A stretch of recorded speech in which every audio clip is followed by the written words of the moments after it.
Mesdames et messieurs, bonjour, bienvenue et bonne année 2022 sur le plateau Mag Le Bazar. En tout cas, Mag Le Bazar qui ouvre ce grand rideau de 2022 avec une question si fondamentale, la santé. La santé au Congo, effectivement, continue de poser problème. Le secteur de la santé, le secteur du privé, je veux dire, a tenu répondre cette fois-ci à l'urgence ou au grand défi de la santé au Congo depuis quelques années. Une question qui a toujours mobilisé nos intelligences, mais qui nous pousse à examiner aujourd'hui de fond en comble, dans la mesure du possible bien sûr, l'apport de ce secteur dans le domaine de la santé. Nous parlons Covid aujourd'hui. Effectivement, les pouvoirs publics se vertuent à apporter la bonne santé aux Congolais à travers les mesures barrières, ainsi de suite. Mais on peut s'interroger aujourd'hui, quel est réellement l'apport du secteur privé dans la santé des Congolais? Sachant que dans la ville, ou hors de Brazzaville, un peu partout dans l'Interland, il y a des bonnes volontés, il y a des bons messieurs qui ont eu à répondre à cette demande. C'est pourquoi aujourd'hui, je reçois sur ce plateau le professeur Jean-Bernard Kouambon. Il n'est plus à présenter, en tout cas pour les Brazzavillois, ils le connaissent bien. C'est un grand homme de ce domaine. Il est patron d'un grand service au CHU que vous connaissez bien. Alors, bonjour professeur. Bonjour monsieur Orkidas. Bon, en tout cas, je n'ai pas voulu vous présenter. Bonne année surtout, professeur. Mais bonne et heureuse année pour vous également. Tous mes voeux les meilleurs pour votre famille. Merci. Que la santé vous accompagne dans ce monde de fragilité intense. Si Dieu peut vous accorder ne fût-ce que la santé, c'est déjà ça de gagner. Alors merci une fois de plus pour vous revoir. C'est vraiment pour la deuxième fois, mais ça fait belle lurette que la DIRTV a eu l'occasion de vous recevoir sur ce plateau. En tout cas, aujourd'hui, professeur, nous allons parler de la santé, mais nous n'allons pas parler d'une structure, Polibra. On rappelle, l'année 2022 a été une année, 2021 a été une année sacrée, certainement pour vous. Après beaucoup d'efforts, vous avez pu apporter au grand jour une grande structure que vous avez aimé appeler Polibra. Polibra, c'est quoi d'abord, professeur? Alors, Polibra, c'est Polyclinique internationale de Brazzaville. Alors, une polyclinique que nous avons eu l'occasion de visiter depuis le lancement, depuis l'inauguration, et nous voulons savoir avec les Congolais ce qui se fait. C'est pourquoi je demande à la régie de commencer déjà à nous balancer les images, la visite que nous avons eu à faire donc de Polibra. Alors, professeur, le déclic. Vous avez un peu de moyens, pourquoi ne pas avoir investi dans un autre domaine que celui de la santé? Alors, il faut dire que tout a commencé au sorti de la guerre de juin 1917, lorsque nous avions connu un exil intramuros extrêmement difficile avec mon épouse. Et les quartiers nord de Brazzaville souffraient énormément parce qu'il y avait des problèmes de gestion des malades, puisque les structures de santé étaient quasiment inexistantes. Donc, au sorti de la guerre, mon épouse étant médecin comme moi-même, avions pris l'engagement de répondre à cette attente-là. Et on s'est dit, nous avons une concession à Makamadilou, pourquoi ne pas commencer à construire une clinique pour aider les populations? Voilà comment l'aventure a commencé. Et l'aventure a commencé. Dans la région, nous avons besoin des inserts sur la visite de la structure, Polibra. La visite de la structure, ce n'est pas le VTR, s'il vous plaît. L'insert, je vous en prie. Alors, voilà, nous avons là en image Polibra, et lorsqu'on voit la superficie, c'est à perte de vue. Alors, est-ce qu'au départ, vous avez pensé, franchement, mettre en place une telle œuvre? Oui, absolument. C'est-à-dire qu'au sortir de mes études de médecine, jeune médecin à l'hôpital général en 1984, avec les moyens qu'on nous avait accordés, puisqu'on avait quand même eu un rappel de salaire, j'avais acheté un terrain là-bas. À l'époque, le terrain ne coûtait quasiment rien, c'était la brousse. Et on avait pris 3200 mètres carrés. Et on s'est dit, avec tout ça, on peut mettre une petite structure de santé. Et on a commencé à travailler. Les travaux ont commencé en 1998. Ils ont pris fin en 2021. Il a fallu tenir, il a fallu être perspicace. Et on a tenu. Et voilà ce que ça produit. Alors, professeur, pour ceux qui ont visité, en tout cas, il faut dire clairement que ce n'est pas la pub, mais on essaie de voir ce que vous avez mis dedans, la forme, le contenu. Ça sort un peu de l'ordinaire. Sort un peu de l'ordinaire. Ce n'est pas du déjà vu, je me permets de le dire. Et pourquoi avoir emmené tout ce luxe là-dedans? Parce que à la réception, vous avez l'impression d'être dans un hôtel, ainsi de suite, et c'est ce que nous allons voir bientôt. Pourquoi avoir mis ce luxe qui diffère vraiment des grands centres que nous avons connus dans le pays? Alors, lorsqu'on gère les fragilités humaines, il faut apporter des réponses simples et magnifiques aux malades. La première réponse commence par l'accueil. Si déjà à l'accueil, la structure n'est pas bonne, le moral du malade est au plus bas et vous aurez du mal à continuer avec le malade. Bon, j'ai eu la faiblesse d'avoir fait des études de médecine en Belgique, après avoir commencé ici à Brazzaville. Donc j'ai tout côtoyé ce genre de structure où on essaie de faire le maximum. En ce qui me concerne, de par ma formation belge, j'ai toujours vu très grand, très large. Je n'ai pas une vision étriquée de la chose. Donc quand j'opte pour quelque chose, j'essaie de faire grand. Alors, vous essayez de faire grand, ça c'est votre grande vision de la vie. Alors, beaucoup de Congolais, citadins, m'ont invité de vous déroger un peu sur les sources de financement. Parce que, soyons crus, c'est pas donné. C'est pas donné, ça se situe en tout cas, c'est des hectares. Je sais pas, c'est des hectares. Et quand on voit le bolide qui est en face de vous, vous dites, mais comment il a fait ce monsieur? Source de financement, professeur. Bon, je vous en prie. Hein. Bon, c'est une question simple, je vais vous répondre très calmement. D'abord, la structure, les travaux ont duré 23 ans. 23 ans, ce n'est pas un an. Et il y a des gens qui, dans ce pays, arrivent à monter des édifices en 6 mois. Nous pouvons continuer à voir l'image de la structure, s'il vous plaît. Il y a des hommes et des femmes qui ont les moyens dans ce pays qui arrivent à monter des édifices en 6 mois. Alors, mon épouse est médecin et chef de service en Belgique. Il se fait que mon épouse est dans une famille de Lumbashi, où les gens travaillent dans les minerais, dans le mining international. Donc, le grand financement est parti de mon épouse à travers sa famille. Ah, d'accord. Voilà. Et moi, avec mes mecs moyens, j'ai accompagné. Et puis, on a pris beaucoup de crédits, beaucoup de crédits. Il faut observer que quand on est professeur de médecine, on gagne un peu d'argent aussi. Je crois que nous sommes les cadres les plus payés de la République. Alors, après avoir apporté un regard sur l'historique un peu de la naissance de cette structure, nous pouvons comprendre que vous avez fourni beaucoup d'efforts, mais est-ce que vous avez des partenaires à l'international? Oui, énormément, mais c'est pour cela qu'on a appelé cette structure Polyclinique internationale de Brazzaville. Voilà. Nous avons des partenaires belges et des partenaires français. Alors, à titre d'illustration, nous avons un partenaire français qui est cardiologue, qui, d'ici la fin de l'année, va apporter tout son matériel de cardiologie pour s'installer à Polybra. Ah, d'accord. Et donc, on essaie de faire de la place à nos frères de la diaspora parce qu'il n'y a pas de raison que cette compétence-là ne soit pas exploitée ici. Nous avons besoin de mutualiser les intelligences et les compétences pour le bien des Congolais. Parce que je pense, et j'ai toujours pensé, que pour entrer dans la médecine du futur, pour entrer dans ce que moi j'appelle la santé intégrative, il faut commencer à faire la médecine autrement. Et Polybra s'y souscrit. Et j'ai décidé d'être le promoteur de cette structure-là parce que moi je ne travaille pas. J'ai des jeunes médecins là-bas qui sortent de la faculté de médecine, là où j'enseigne. On a 3 médecins. Hein, c'est le docteur Ibovi, c'est le docteur Ndinga, c'est le docteur Okanankou. Ce sont des gens magnifiques qui sont accompagnés par des prestataires qui viennent de partout. En tout cas, Polybra, c'est la maison commune. Tous les praticiens qui pensent qu'ils peuvent apporter leur pierre d'édifice, ils sont attendus. Alors, et moi, je vais continuer à faire la promotion, pas seulement de Polybra, parce que d'ici 2-3 ans, on va installer la même structure à Mosenjo, la même structure à Bouanta et la même structure à Infondo. Et c'est l'occasion de lancer un appel aux partenaires, dans le cadre du partenariat privé-public, ceux qui ont des moyens, de nous rejoindre pour que nous installions ces petites structures dans ces endroits-là, pour aider les populations. Alors, pour ça va se passer comment? Oui, quand vous lancez cet appel, bon, il y a des gens, c'est vrai, qui ont des moyens. Et vous voulez dire réellement quoi? Susciter l'attention de ces partenaires pour travailler comment avec vous? Mais tous ceux qui ont de l'argent, qui pensent qu'ils ne doivent pas le thésauriser, qui pensent qu'ils doivent l'investir, au lieu de l'investir dans les voitures, au lieu d'investir dans les maisons, on va mettre des locataires.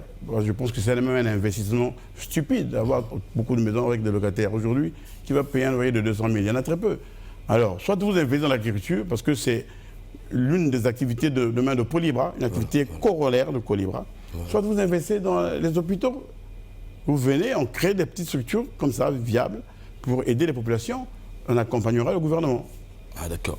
Alors professeur, les recettes, permettez-moi d'utiliser un tel terme de la cuisine. Les recettes, les Congolais, lorsqu'ils vont à l'hôpital, c'est pour bien des raisons.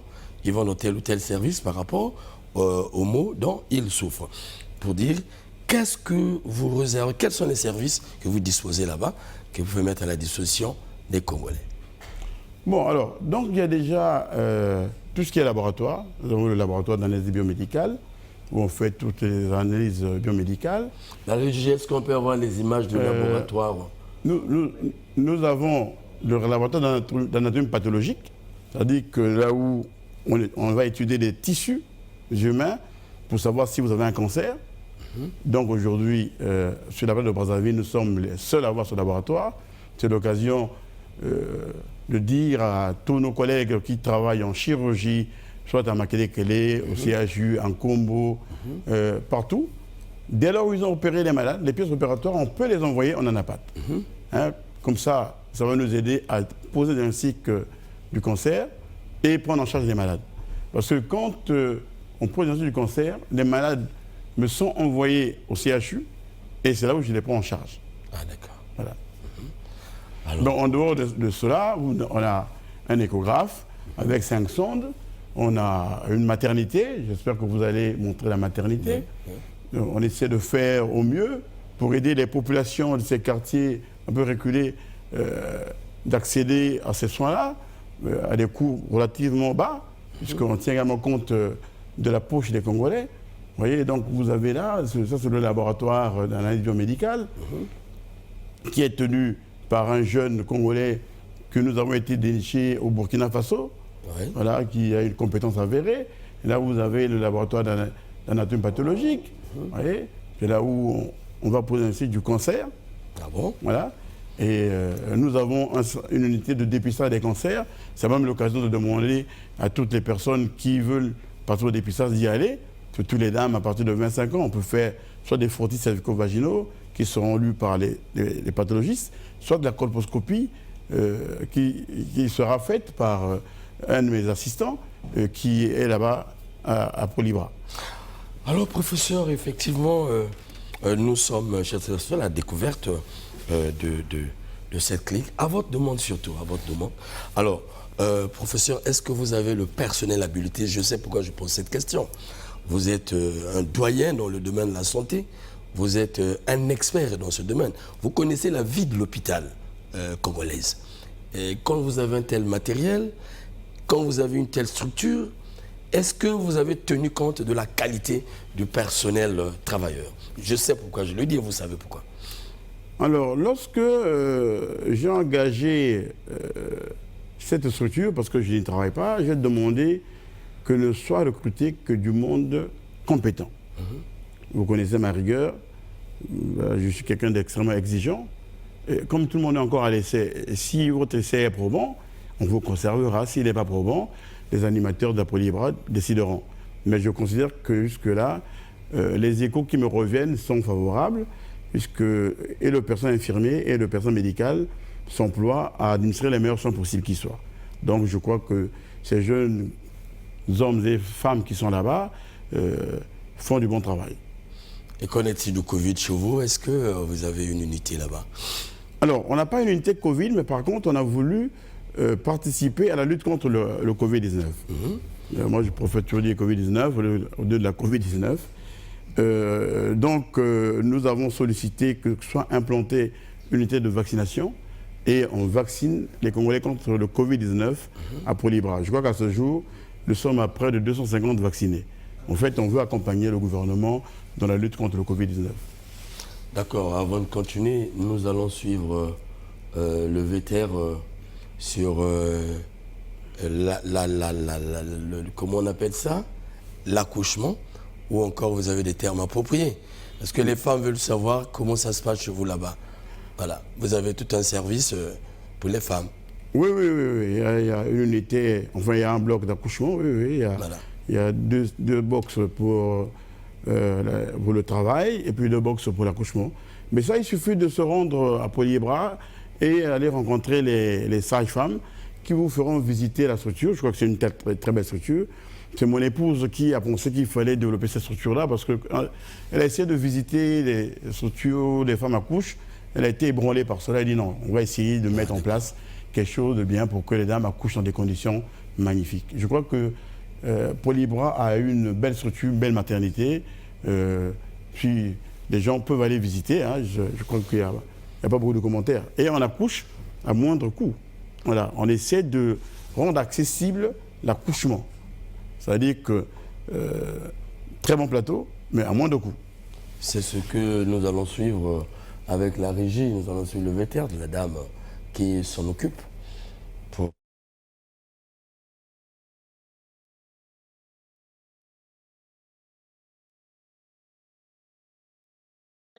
Nous sommes au bloc d'accouchement, précisément, ça c'est la salle de travail. Quand une femme est en phase de l'actif, elle commence d'abord ici, nous la suivons ici. Dès qu'elle sera vraiment prête à l'accouchement, on l'amène au bloc d'accouchement. Mais dans cette salle de travail, c'est une salle que la femme doit travailler. Par exemple, nous avons le ballon qui permet à une femme, quand elle est en contraction, de se relaxer avec ce ballon-là. Ça, c'est le lit. Nous avons aussi les coussins qui permettent à une femme de se relaxer dans ses contractions. Je savais que ça fait mal, hein? Donc, on cherche de relaxation. Donc, quand tu es là, tu te relaxes avec ce ballon. Si je pouvais vous montrer une dame en grossesse, tu te respires dans tes contractions. On finit ici. On se dirige vers la salle d'accouchement. Ça, c'est la salle d'accouchement. Ça, c'est le lit d'accouchement. Ça, c'est le lit d'accouchement. Ça, c'est notre table. Ça, c'est la lampe chauffante. La table chauffante. Dès que la femme accouche, on prend le bébé. On fait préparer le bébé ici. Nous avons la chauffante qui est là pour faire chauffer l'enfant. Aussitôt, la maman assiste tout ce qu'on fait chez son bébé. On termine ici. Nous avons notre berceau, là où on met le bébé. À côté de sa maman, elle assiste. Et chez nous ici aussi, c'est permis, le mari assiste l'accouchement de sa femme. Le mari assiste comment sa femme est en train de souffrir avec les douleurs d'accouchement. C'est permis. Si vous ne pouvez pas assister à l'intérieur, nous avons notre vidéo. Tu es dans la salle d'attente, tu assistes comment le travail de ta femme évolue et comment l'accouchement, ça se passe. On termine, nous avons ici aussi l'aspirateur pour aspirer l'enfant. On peut aspirer l'enfant ici. Quand il y a les méconiums, on aspire. Ça nous permet aussi de nettoyer l'enfant. Regardez ce confort. Vous venez d'admirer ce confort. Est-ce qu'il y a pareil ça à Brazzaville? Je pense que non. Les gens exagèrent. Nous, je peux même dire que nous sommes en train de faire le social, surtout en phase de début. Ici, à Polyébra, l'accouchement coûte uniquement 100 000 francs. Dans les 100 000 francs, vous avez l'acte d'accouchement, vous avez le séjour d'un jour, dès que la femme finit d'accoucher, elle passe un jour chez nous, et donc les frais d'hospitalisation sont compris dans les 100 000. Il y a aussi le kit d'accouchement, tous les médicaments qu'on donne pendant l'accouchement, et son bébé aussi. Voilà. Alors, professeur, nous avons vu comment ça se passe, hein. En tout cas avec des gadgets, bon, la curiosité. Mais merci en tout cas que vous nous fassiez découvrir un peu comment ça se passe, surtout que les hommes peuvent assister cette fois-ci leurs femmes et moi, c'est ce confort-là, ce contenu. Alors, 100 000 francs, en pleine ville, nous sommes plus précisément à Kabandilou, en fait à Brazzaville. Est-ce que ça répond à la bourse des Congolais, il faut le dire? Ben, je crois qu'il faut que vous vous rapprochiez des gynéco-obstétriciens, ceux qui gèrent les accouchements. Je crois qu'on ne te verra pas moins cher que ça. Ah bon? Oui, oui. L'endroit, une clinique privée, là où se pratique les accouchements, je crois que ça commence à 350 000. Donc 100 000 francs, je crois que c'est réfléchi, je crois que c'est bien. Et pourquoi avoir rabattu ces coûts-là? Ce sont eux qui ont décidé de ça. Moi, je ne participe pas à leur débat financier, à la mise en place des process, parce que moi, je ne suis que le promoteur. Je vous fais observer que j'ai encore mon service, donc je dois l'animer. Oui. Donc je leur laisse gérer leurs histoires. Alors, professeur, une question, on m'a dit, hein, ça on doit le dire parce que vous êtes bien connu, hein, suivi par le public congolais, surtout en matière de questions de santé. Alors, votre structure, telle qu'on vient de voir, je dirais un peu par rapport au public, est-ce que le professeur Kwambon est à l'aise de dire j'ai répondu à ce que j'ai l'habitude de critiquer? Est-ce que j'ai l'aisance souhaitée pour dire que j'ai apporté une réponse à ces problèmes? Voilà. Je crois que la réponse est oui et non. Oui, parce qu'on a compris que nous sommes en difficulté dans ce pays par rapport à la gestion des soins de santé et nous essayons d'apporter notre modeste contribution. Non, parce que les enjeux sont énormes, les défis sont importants et nous sommes très loin d'apporter la réponse. Mais je crois que nous sommes sur la bonne voie. C'est pour cela que nous interpellons les privés, notamment ceux qui ont l'argent, de venir vers nous, parce qu'on peut faire beaucoup de choses avec les privés. Absolument. Pour que l'argent ne soit pas galvaudé, que l'argent ne soit pas utilisé n'importe comment, il y a moyen de le canaliser pour qu'on avance avec les structures de santé de qualité. Il faut observer que les structures de santé publiques ne s'élèvent qu'à côté des structures de santé privées. Voilà. C'est tout le privé qui tire le public vers le haut. Donc, pour répondre à votre question, je dis oui, on essaie de répondre, mais non, mais on est encore très, très, très loin d'apporter toutes les réponses. C'est pas la médecine des féticheurs là-bas? Ah, non, je crois que... Ça, c'est votre mot, hein? Oui, depuis plus de 5 ans, je m'évertue à dire que la médecine a changé. Ah ouais. Et les codes ont changé, et si nous prenons garde, si nous ne suivons pas, nous ne ferons pas la médecine comme les autres. Ah ouais. Parce qu'aujourd'hui, nous sommes montés dans l'ère du numérique, nous sommes montés dans l'ère des big data, et il faut suivre. Le Congo, c'est un petit pays qui peut suivre très facilement. Oui. Mais c'est la vision, ce sont les hommes. Là, on a la chance d'avoir un ministre de la Santé qui est très engagé. Il n'y a aucune flagonnerie. J'ai connu beaucoup de ministres de la Santé, mais avec l'actuel ministre de la Santé, il y a moyen de parler.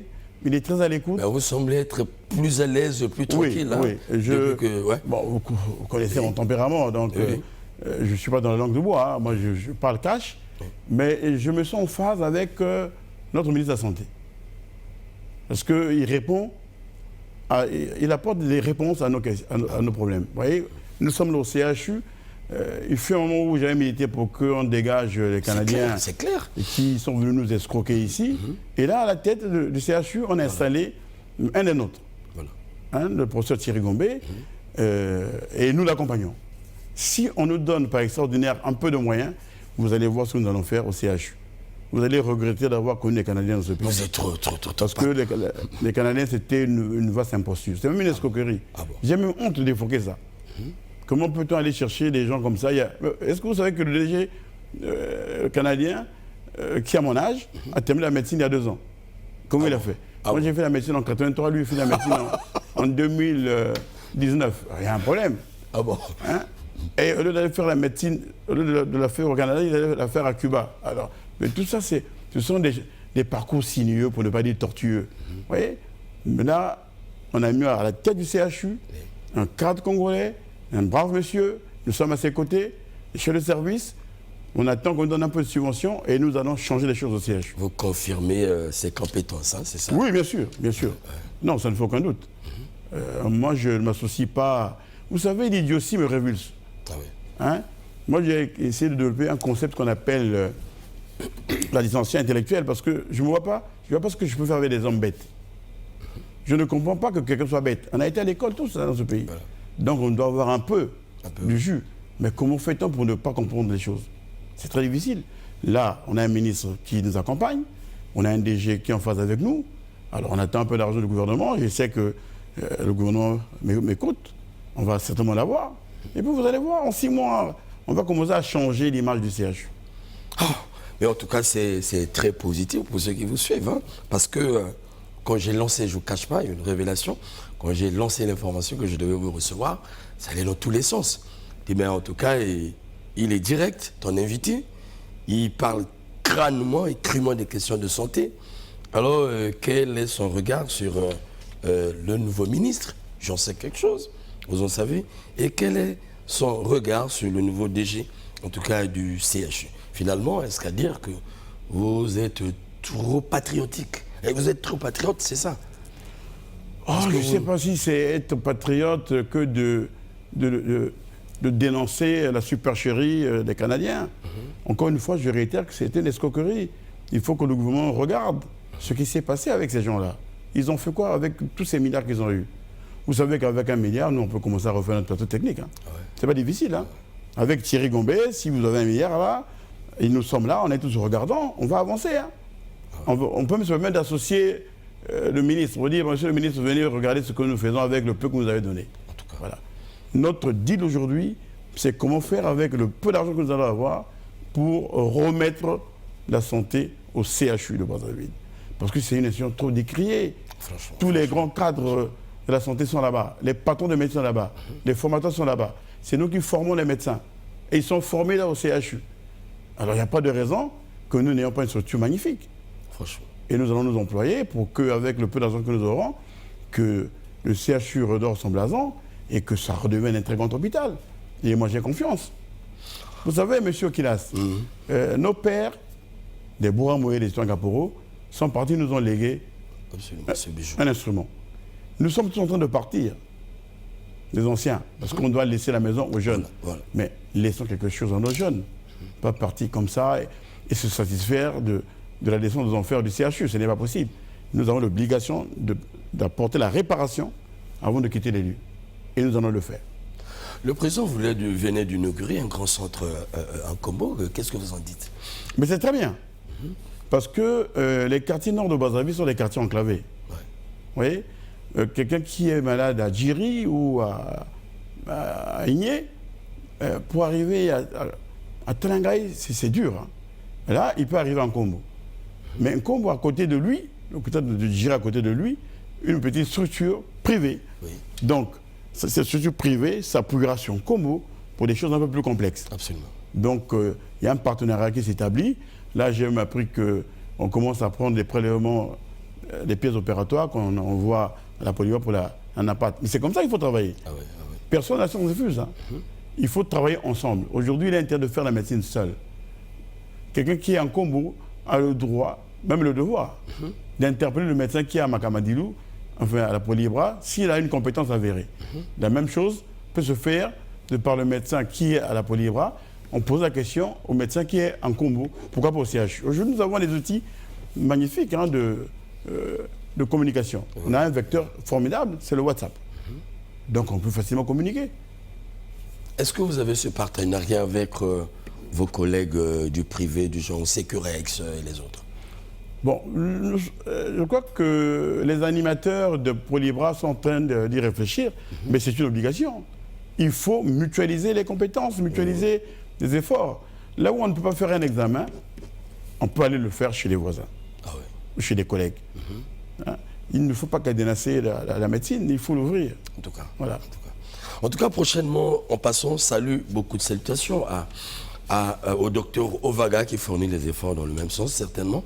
Nous allons faire découvrir Sécurex également au Congolais, tel que nous le faisons pour cette grande polyclinique. Alors, nous allons repartir à la régie pour suivre l'interview de celui qui s'occupe du cancer, du dépistage du cancer au niveau de cette clinique, cette polyclinique Polybra. La régie, s'il vous plaît.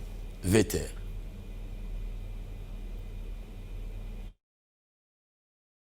Ici, en fait, nous détectons, nous recherchons des lésions qui peuvent emmener à un cancer du col de l'utérus. C'est-à-dire qu'on détecte les lésions et par conséquent, on doit les traiter pour éviter que cela progresse vers un cancer, en termes simples.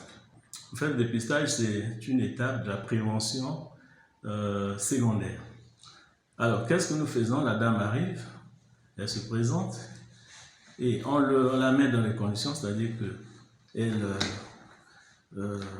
en des termes simples, elle se déshabille en fait et on l'installe sur le lit que vous voyez là-bas. Alors, sur ce lit, la dame se met en position gynécologique et à partir de là, nous avons un appareil qu'on appelle le colposcope, d'où le nom de l'examen, la colposcopie. Alors, donc, la dame s'installe et on allume le colposcope et le colpo va nous permettre de regarder en fait des lésions au niveau du col de l'utérus, c'est-à-dire que rechercher des lésions qui peuvent, comme nous avons dit tantôt, emmener vers un cancer. Alors, professeur, c'est votre spécialité. Hein? Est-ce que le cancer, le contrôle, le dépistage est une urgence pour le Congo? Ah oui, surtout pour les cancers ovariens induits. Vous savez, le cancer du col de l'utérus, comme l'a montré le docteur Okanankou, qui est un de mes élèves, est un cancer ovariens induit. Il est causé par un virus qu'on appelle l'HPV, le Human Papillomavirus. Vous voyez? Donc, si vous évitez de contracter ce virus-là, vous ne ferez pas un cancer du col de l'utérus. Ah, d'accord. Vous voyez? Maintenant, si par extraordinaire, vous avez contracté ce virus, que vous avez des lésions précancéreuses, c'est-à-dire des lésions qui précèdent l'installation d'un cancer, on peut traiter cela. Mais donc, ça va vous éviter de tomber dans le cancer du col de l'utérus. Mais il y a d'autres cancers, comme le cancer du foie. Demain, je crois qu'on peut les éviter, parce que ce sont des cancers qui sont induits par soit le virus d'hépatite B ou le virus d'hépatite C. Voilà. Aujourd'hui, on vaccine tous nos enfants contre l'hépatite B, c'est une bonne chose. Maintenant, il faut aller au dépistage, regarder si vous avez des anticorps anti-hépatite C, et si vous les avez, on peut commencer à vous traiter. Donc, on va prévenir le cancer du foie à partir de ce dépistage-là. Vous voyez? Comme aujourd'hui, on peut dépister à travers le PSA le cancer de la prostate. Si on le dépiste tôt, vous avez des chances de guérison. Donc, je crois qu'il y a une unité de dépistage des cancers à Polybra qui est animée par le docteur Okanankou. Je crois qu'il faut se rendre là-bas. Moi, je demande aux dames qui ont 25 ans d'aller toutes là-bas, se faire dépister, et tous les hommes qui ont plus de 50 ans, d'aller faire un PSA. Voilà. Donc c'est prudent de le faire, hein? Ah oui, bien sûr, bien sûr. Demain, on va faire des mots-cultes pour regarder s'il y a du sang dans les selles. C'est un examen banal hein, qu'ils vont faire là-bas, pour regarder. Si vous saignez de votre intestin, vous avez peut-être un polype. Donc, à partir de ce moment-là, on peut rentrer le tuyau par l'anus et remonter le gros intestin pour regarder s'il y a des polypes, et éventuellement les réséquer. Vous voyez, donc c'est une unité très importante au niveau de la Polybra. Parce que quand ils ont monté cette unité, je me suis dit, comme je pars à la retraite dans 2 ans, je vais peut-être commencer à créer ce qu'on appelle l'Institut du cancer dans la Polybra. Ah bon? Ouais, parce que la demande est énorme, hein. On a des partenaires qui veulent qu'on fasse déjà cela. Je dis, attendez que je me libère de mes charges au niveau du CHU pour m'impliquer pleinement dans la promotion de cette unité-là. Alors, en matière de traitement, on se pose la question, on s'interroge, est-ce que vous recevez vraiment des patients? Est-ce que les patients viennent de partout depuis l'ouverture de ce centre? Et si oui, sinon, quel serait... Bon, vous êtes mal placé pour vraiment apprécier, mais est-ce qu'il y a déjà satisfaction au niveau de la demande? Oui, les échos qui me reviennent sont favorables. Je suis très, très étonné. Vous savez, il y a des malades qui entrent, qui ne veulent pas sortir. Ah bon? Oui. Donc les médecins sont obligés de dire, mais écoutez, vous avez déjà passé une semaine ici, vous êtes guéri, vous pouvez rentrer chez vous. Vous dites, non, laissez-nous encore 2 jours. Bon, je crois que l'accueil est bon, hein. Les gens sont empathiques, le personnel est à côté du patient. Je crois qu'il y a quelques témoignages hein, en faveur de cela, il me semble. Et c'est ce que donc nous allons suivre avec la complicité de la régie. Nous allons suivre un grand responsable auquel j'ai arraché ces témoignages, qui a séjourné dans dans Polybra et qui a bénéficié de vos services. La régie, VTR s'il vous plaît. Je suis là, ça fait presque 10 jours et je souffre de la prostate, de l'insuffisance rénale et puis une petite atrophie du cœur. J'ai séjourné dans les grands hôpitaux à Bordeaux, au CHU de Bordeaux, à l'hôpital militaire de Bordeaux, à l'hôpital américain de Paris. Je ne cite que ça. Et je n'ai pas été dépaysé ici par rapport à l'ambiance que je vis avec le corps médical, avec le personnel soignant, les femmes de service. C'est extraordinaire. Ils sont aimables. Ils sont aimables, le personnel est compétent. Il est compétent, il voit d'abord le malade, il ne cherche pas l'argent d'abord. Ailleurs, c'est d'abord l'argent. Mais ici, c'est d'abord le malade. Il cherche à sauver le malade. Et il fouille. Si tu viens ici, il ne faut pas être précis, parce qu'ils prennent le temps pour disséquer tous tes mots. C'est formidable. Je passerai d'ici, peut-être demain, mais avec le sentiment que je suis passé entre les mains expertes, compétentes et humanistes. Je suis extrêmement satisfait. Et je crois que si je pouvais lancer un appel, je dirais simplement aux Congolais qui ont l'argent là, qu'ils aident la clinique là. Et que le gouvernement, avant d'envoyer les gens à l'extérieur, qu'il les envoie d'abord ici. Parce qu'ici, l'expertise est bonne, elle est compétente, elle est efficace. Moi, je le dis en connaissance de cause. Alors, pour ceux qui connaissent les grands hommes de ce pays, ils vont se référer. Donc, c'est le Viandjembo, il faut le dire. Et il a souhaité qu'il soit diffusé comme ça, et sans pourtant faire ce que nous avons l'habitude de faire, parce qu'il se dit s'il a bénéficié de ces services, pourquoi donc cacher son visage? En tout cas, merci une fois de plus, ce doyen. Alors, vous allez de temps, vous n'allez pas trop à votre clinique parce que vous êtes promoteur. Et qu'est-ce que ça vous a fait lorsqu'on vous a rendu compte que vous avez reçu ce monsieur? Mais que dire devant des propos aussi encomiastiques à l'endroit de la Polybra? Tout est dit. Je crois qu'il faut faire l'économie de l'orgueil ou de la vantardise pour dire que nous sommes les meilleurs. Je crois qu'il a été là-bas, il est resté quelques jours là-bas, il a été bien accueilli, il a été bien soigné. C'est un homme politique de premier plan. Ah ouais. C'est un monsieur qui est connu de tous les Congolais parce que c'est un ancien. Il est très difficile. Peut-être pas difficile, mais il est rigoureux. Il est rigoureux. Si vous avez quelqu'un de rigoureux qui tient des propos aussi élogieux à votre endroit, je crois que c'est une très bonne chose. Je crois qu'il faut demander à ces jeunes dames, ces jeunes hommes qui travaillent à Polybra de continuer à travailler dans le même sens pour que tous les malades soient soignés de la même façon. Je crois qu'ils ont la compétence. Quelque part, ils savent que le promoteur est extrêmement rigoureux et ils ne peuvent pas se permettre de faire n'importe quoi. Oui, je reviens sur les mots du Viandjembo. Il dit là-bas, chez vous, ils prennent le temps. Ils fouillent. Ça sent ces termes à lui. Qu'est-ce qu'il a voulu dire par là? Mais il a voulu dire que quand vous recevez un malade, il faut essayer de le disséquer. Quand c'est une pathologie, il faut apporter la réparation. Nous sommes les réparateurs des corps humains. Voilà, donc il ne faut pas se limiter aux symptômes. Il faut établir le diagnostic, assez rapidement d'ailleurs. Je crois savoir qu'il leur arrive parfois de me poser des questions quand je suis au CHU. On m'appelle pour que je donne mon avis. Absolument. Mais mon avis n'est pas carré. Hein. Donc ils peuvent le contredire. Ils peuvent dire ah non, on ne prend pas votre avis. Donc de la même façon, parfois ils appellent mon épouse en Belgique pour dire que nous sommes face à telle situation. Quelle est votre expérience? Donc en fait, on est ouvert. Et ils le font également à l'endroit de mes amis de la diaspora. Ils posent des questions. Voilà. Et c'est comme ça qu'on veut faire la médecine. Moi, j'ai voulu qu'ils fassent la médecine autrement. Ah, ça. Et ça, c'est faire la médecine autrement. Ah, ça. Oui. Le malade sort de là, il est satisfait. C'est-à-dire que même au niveau de la restauration, ce qu'on apporte comme mets, comme repas, il est heureux. Il se croit même à l'hôtel. Effectivement, c'est ce que nous avons constaté. Oui, ce que nous avons constaté en tout cas, et l'hôtel sans commentaire, hein, sans flatterie, hein, ça surprend tout le monde.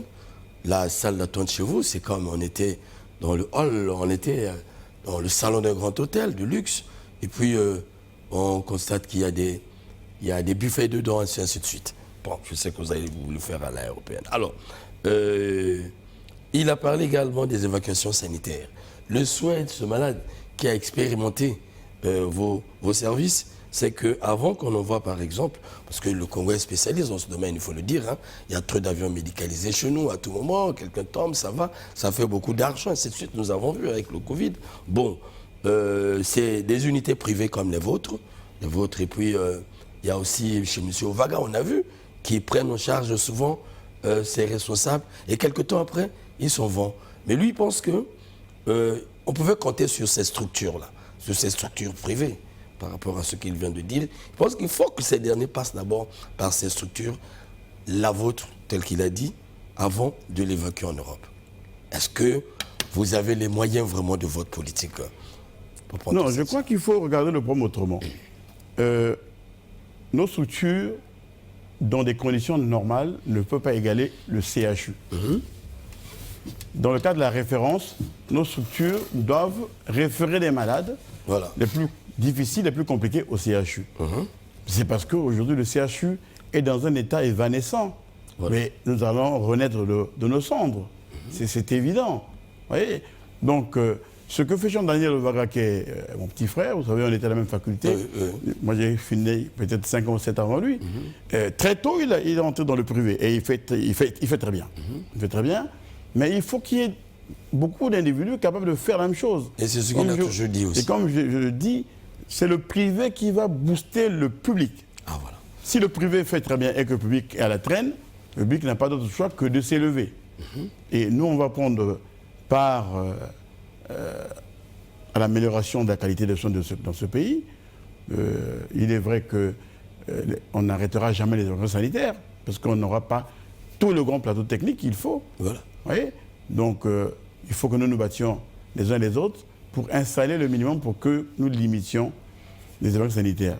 Si des pays comme le Niger aujourd'hui, on n'évacue plus personne parce qu'ils ont de belles structures là-bas, nous, on peut le faire. Nous sommes un pays immensément riche, même si on a connu une passe difficile économiquement. Il me semble, à travers les discours de l'État, qu'il y a des embellis pour 2022. J'ai suivi ça, vous savez. Comme je suis un peu malentendant, parfois je n'entends pas bien. Mais il me semble qu'il y a des embellis pour 2022. Donc 2023, ça va être très bien. Donc moi je crois aux paroles du chef de l'État. Donc on aura de l'argent pour le CHU, on aura de l'argent pour l'hôpital de Luanjili, on aura de l'argent pour l'hôpital d'élite du Sibongo Ondimba. Et on a beaucoup de médecins qui ont été formés. Ce sont nos enfants, ce sont nos élèves. On va les placer. Ils vont s'occuper des Congolais. Moi je suis convaincu de cela. Alors, professeur, aujourd'hui, malgré un peu les mesures barrières qui ont été apesées, il faut le dire comme ça, par le gouvernement de la République, le virus est là. Le virus est là, il a un rendez-vous avec nous. On ne sait pas quand il partira, mais ce qui est vrai, vous êtes ces champignons-là de la santé qui naissent. Alors, certains d'entre vous pensent que l'État devait décentraliser aussi les choses en matière de lutte. Donc, essayez de vous donner une grande partie de la responsabilité pour l'accompagner dans ce sens, dans cette lutte. Parce qu'on pense que le public, le secteur public, ou bien les structures publiques ne répondent pas toujours. Il faut susciter ces structures privées. Qu'est-ce que vous en dites?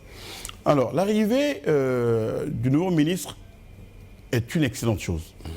Il est arrivé, il a décrypté, il a regardé les forces, il a regardé les failles des animateurs de la riposte.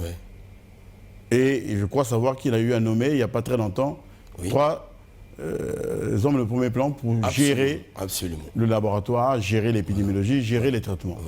Je crois qu'il faut compter sur cette équipe-là.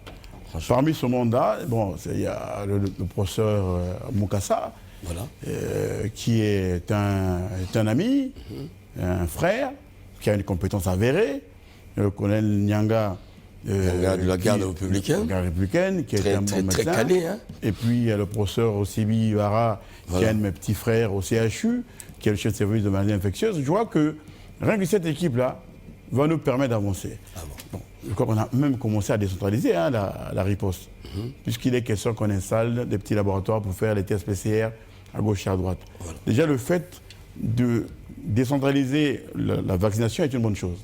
Mais il faut compter sur l'équipe qui va être mise en place par le nouveau ministre de la Santé. En tout cas. Moi, j'ai foi et je crois en ce monsieur. Bon, c'est ça le problème, vous croyez à ce monsieur. Nous avons vérifié, en tout cas devant les téléspectateurs, nous avons vérifié effectivement avant de vous recevoir. Presque les trois vous connaissent bien. Voilà, les trois vous connaissent bien. Et nous avons échangé avec le docteur Nyanga. Il vous connaît bien. Alors, est-ce que vous pensez qu'il a manqué, en tout cas de telles personnes, pour mener à bien ce combat? Bon, monsieur Kidas Lemoy est stable. Vous savez que je suis le premier à avoir alerté le pays contre cette pandémie. Oui, on se souvient. Mais ça m'a coûté beaucoup de choses. Nombreux ne vous ont pas cru. Oui. Ils ne m'ont pas cru. Il y a eu même des insultes. Il y a eu... Bon, en fait, cette pandémie avait été gérée par des incompétents.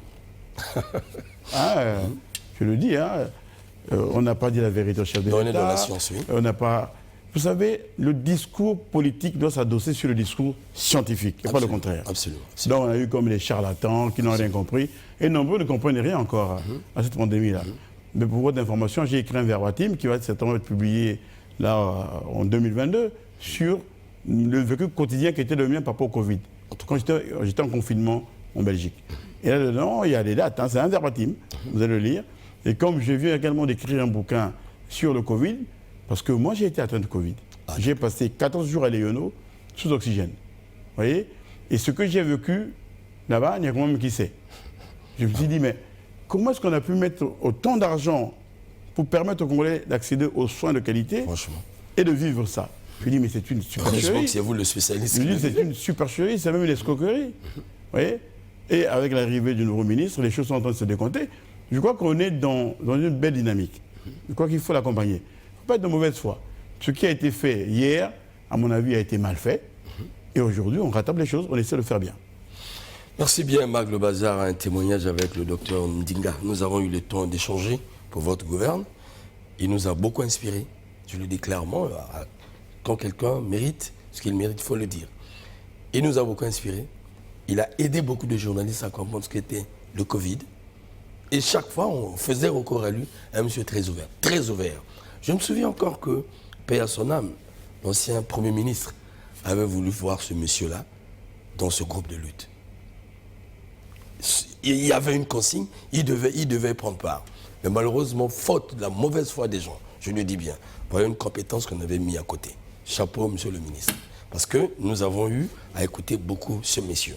Alors, mais si le Congo peut aller dans le sens, comme vous le dites, les compétences d'abord, je pense qu'on peut tenir avec dans cette lutte. Mais s'il faut faire ce que vous venez de décrire, d'ailleurs, emmener ceux qui ne sont pas du domaine de la chose, ça c'est banaliser la vie comme nous aimons dire.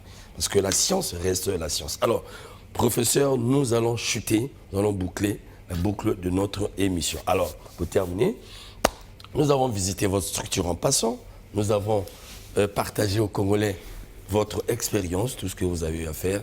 Alors au finish, qu'est-ce que vous pouvez dire à l'opinion congolaise par rapport à cette œuvre? Je crois qu'il faut surtout éviter d'être un homme ordinaire. Quand on est un haut cadre, il ne faut pas mourir dans l'anonymat. Il faut toujours proposer quelque chose à son pays. Absolument. Nous avons commencé petit et nous allons progresser. Pour cette année, Polybra va acquérir une unité de rééducation fonctionnelle et de revalidation physique. Il n'est pas normal que nous ayons des frères et sœurs qui ont eu à faire des AVC, qui ont des problèmes neurologiques, qui habitent Manianga, Djiri, Ngamakoso, qui doivent prendre tous les matins un taxi qui coûte cher, à l'aller-retour ça coûte cher, pour aller soit à Jeanne-Vial, soit au CHU. Donc nous allons implanter cette structure à Polybra pour aider les populations. On verra. Parce que vous savez, quand vous avez fait un AVC, le plus souvent vous n'avez plus de revenus. Absolument. Absolument. Peut-être que Polybra négociera avec le gouvernement pour avoir une petite subvention pour qu'elle prenne gratuitement en charge ses frères et sœurs malades. Ah oui. Première chose. Deuxième chose, dans 6 mois, Polybra va acquérir une grande unité d'hémodialyse. Parce qu'il n'est pas acceptable de voir les parents mourir des complications du diabète et de l'hypertension, complications rénales, alors qu'on peut les dialyser. Mais si vous faites l'hémodialyse, il faut que vous ayez en arrière-plan la possibilité de faire des transplantations rénales. Et Polybra est en pourparlers avec des partenaires internationaux, avec nos frères médecins de la diaspora des Congolais, parce qu'il y a des Congolais qui participent à la lutte d'insuffisance rénale en France et en Belgique. Donc on va travailler avec eux. Là, c'est Polybra. Et puis après, comme je vous l'avais dit, je serai certainement déjà à la retraite, c'est créer l'Institut du cancer dans Polybra. On va acquérir les structures pour implanter l'Institut du cancer dans Polybra. Pour que nos malades n'aillent plus à Kinshasa pour la radiothérapie, pour que les gens n'aillent plus en Afrique du Sud au Mans pour la radiothérapie. Je crois qu'il y a moyen de faire des choses simples ici au Congo. Vous savez, nous ne sommes pas tous bêtes par réalité collective. Hein. Il y a des esprits brillants. Ça, c'est Nietzsche qui le disait. Hein. La bêtise collective. Non. Au Congo, vous avez des cadres dans ce pays. Ah oui. De premier plan, hein, des hommes talentueux. Absolument. Il suffit de croire en ces hommes-là, de les accompagner, de les aider pour que vous gagniez des grandes choses. Ah oui. Ce n'est pas parce que Nkwama aura dit quelque chose contraire à ce que a dit le gouvernement que donne l'opposant, bien au contraire. C'est même une hérésie. Parce que la lumière ne jaillit qu'à travers la contradiction. La contradiction. Hein. Voilà. Si on n'est pas capable de s'asseoir et de se contredire, pour qu'à la fin, pour qu'in fine, nous tombons sur un consensus, ça veut dire qu'on n'a rien compris. Et moi, c'est ce que je dis à mes élèves, hein, au CHU. Je dis, vous avez l'obligation de me contredire. Mais attention, quand vous apportez la contradiction, il faut qu'elle soit vérifiée. Parce qu'aujourd'hui, il y a la toile, hein, tout le monde nous regarde sur Internet. Bon, il arrive des moments où on me contredit, mais c'est quand même très rare. C'est rare. Mais quand on me contredit, je suis content parce que je dis, là, vraiment, franchement, je suis devenu un maître. Vous voyez, là, dans mon service, j'ai 15 assistants. Il y en a 7 qui vont terminer le parcours de formation. Il y a 2 Camerounaises, il y a 2 Burkinabés, 2 Congolais, un Congolais de la RDC. Vous voyez, pour la première fois, ils vont se tenir au CHU. Les choses de mémoire seront assurées au CHU de Brazzaville. Parce que nous pensons que nous avons aujourd'hui un ministre qui nous accompagne. Oui. Et je veux qu'il prenne totalement sa place hein, dans ces affaires-là. Parce que, in fine, ces médecins qui sortiront vont travailler pour le ministère de la Santé. Absolument. Donc, j'espère qu'on obtiendra son parrainage pour que ces soutenants se déroulent au CHU. Et nous avons un DG qui est lui-même universitaire, qui va nous accompagner également. Je crois que c'est une bonne chose. Vous voyez, donc, on a un potentiel énorme, hein, M. Akilas. Il faut croire en ces médecins-là. Il faut croire en nos élèves. C'est vrai qu'on a quelques difficultés, mais on arrivera à les aplanir. Ça, c'est le deal, c'est notre challenge. Vous allez voir, si on nous donne quelques moyens, avec Thierry Gombe, on va sortir le CHU de cette galère. En tout cas, professeur, vous êtes beaucoup cartésien. Oui, je crois en ce que font les hommes. Oui. Quand ils sont des hommes talentueux. La réflexion chez vous, c'est même au centre de tout, quoi. Mais comme je vous l'ai dit, hein, il y a quelques instants, la bêtise, l'idiotie me révulse. Ah bon? Oui. J'ai des amis philosophes avec lesquels on échange tout le temps. Et Grégoire Lefaubat. Quand j'ai lancé le concept de la distanciation intellectuelle, on m'a traité de tous les mots, on m'a dit que c'est l'arrogance, on m'a dit non, il faut que chacun reste à sa place. Absolument, absolument. Hein, quand on est niais, pour reprendre les termes de mon frère défunt, mon défunt frère Mfumu, parce que la niaiserie faisait partie de son vocabulaire. Hein. Bon, maintenant qu'il est parti, je me l'approprie. On dit que quand on est niais, on n'a pas de place à côté d'un Nkwama, à côté des hommes brillants. Voilà. Les gens prennent ça comme ils veulent, mais je n'aime pas les hommes bêtes. Voilà. Merci, merci vraiment. Vous n'aimez pas les hommes bêtes, autrement dit, les hommes irréfléchis, parce que l'homme se détermine ou se définit par la raison. C'est le savoir qui devait définir en fait l'homme. Non seulement moi qui suis d'accord avec vous, mais les penseurs sont d'accord avec vous. L'homme, c'est la pensée. L'homme, c'est le raisonnement. L'homme, c'est la pensée, c'est la réflexion. L'homme, c'est la contradiction. Et la vérité jaillit par la contradiction. J'ai été très ravi que vous puissiez clôturer cette émission dans ce sens. En tout cas, chers téléspectateurs, d'abord, ceux qui ont des unités privées, il ne suffit pas de faire la publicité telle que nous le voyons souvent à la télé. Venez présenter aux Congolais ce que vous avez.